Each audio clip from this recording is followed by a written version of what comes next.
Hi, it's Nigel here, and today you and I are going to do a walkthrough on how to use a vertical video segment in a horizontal format using Screenflow. And what we've got is a vertical video that we want to include, and what we'll do first is open Screenflow, and then instead of usually when we open up we might go to a new recording to do a screen capture, this time we'll go to a new document. Then we need to select what format we want to do, so 1080p HD is a common one at 30 frames per second for YouTube and that sort of thing, so we'll just create that document. Next we'll get our Finder and we'll drag onto our timeline the vertical video clip that we want to use. This is a small fraction, but it works the same with a longer video clip, just you have a chance to put more different texts in. Next, what we want to do is to scale and crop and move the video to where we want it to be. So we'll get rid of the little browser, and then we'll go to the video, and by selecting it first, I'll make it a bit larger so it's easier to work with. So we just grab the handles with a mouse click and drag them out. The next step is to actually crop it. So what we do is if we hold Control while we do the dragging, it'll go to a cropping icon, a cropping handle, and so we just crop it the way we want it cropped.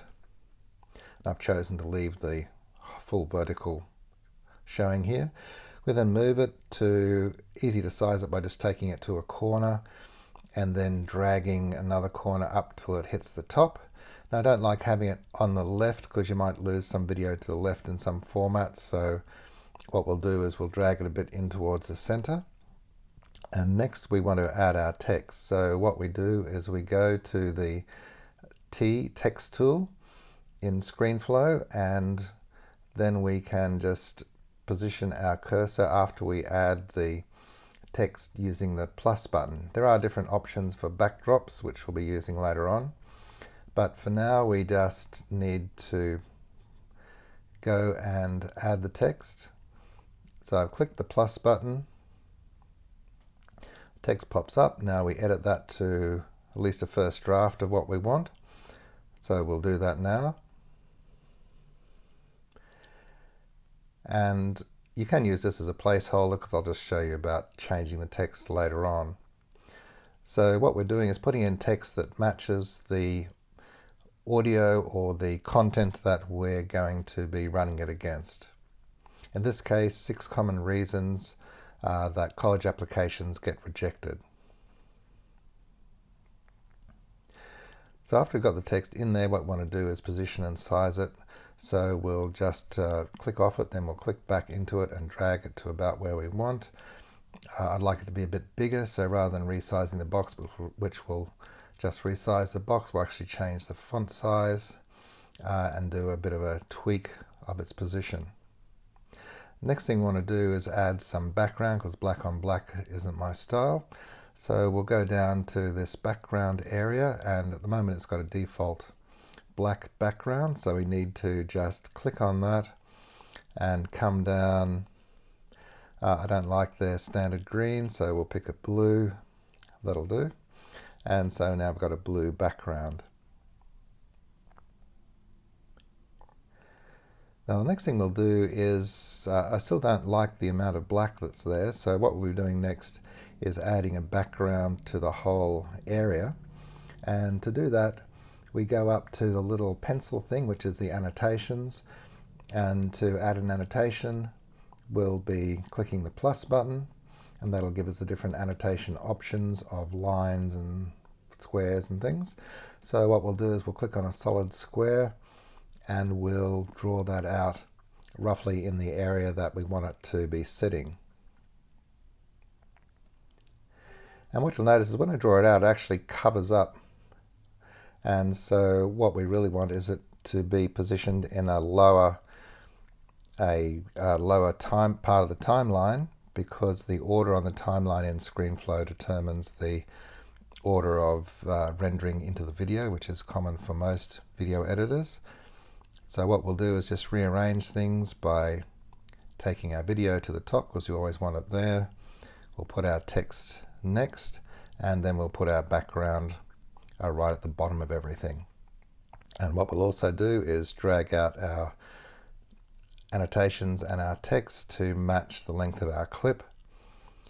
If you're doing this for a larger clip, then you might drag out the background for the length of the whole clip, but just keep the text annotations the length that you want so that you can put different annotations on different parts of the clip. But for this example, we'll draw it out at the end of the clip.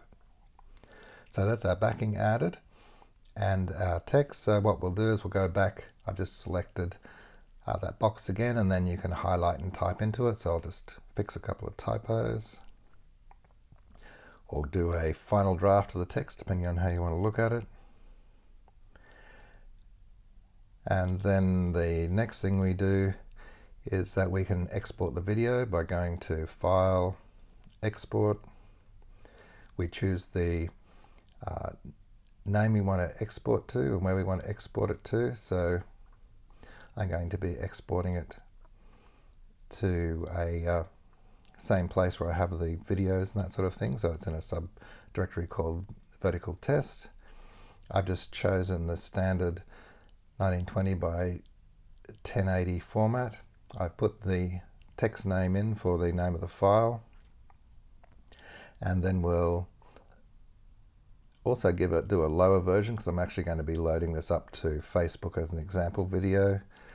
So we'll choose 25% of the original size, and then we'll export it. Now it's thrown up an error because I'm trying to export it to the same name of this thing that I imported, so we'll just tweak the name a bit so that it doesn't clash with our original imported video. So call it vertical text test with text. And now when I push the export button, it'll allow me to do the export, which, because it's fairly short, is quite quick. If it was a longer video, it might take about the same length time as the video is long to do the export. The other final thing I like to do is to check that the video works. So what I do is open it with a different video player. In this case, I'm using the VLC video player. And we can run it through and just check that we're happy with what we've got. So I hope you've enjoyed that process of running through, and we'll cover other video topics as they arise. So thank you for listening. This has been Nigel, and I'll talk to you next time.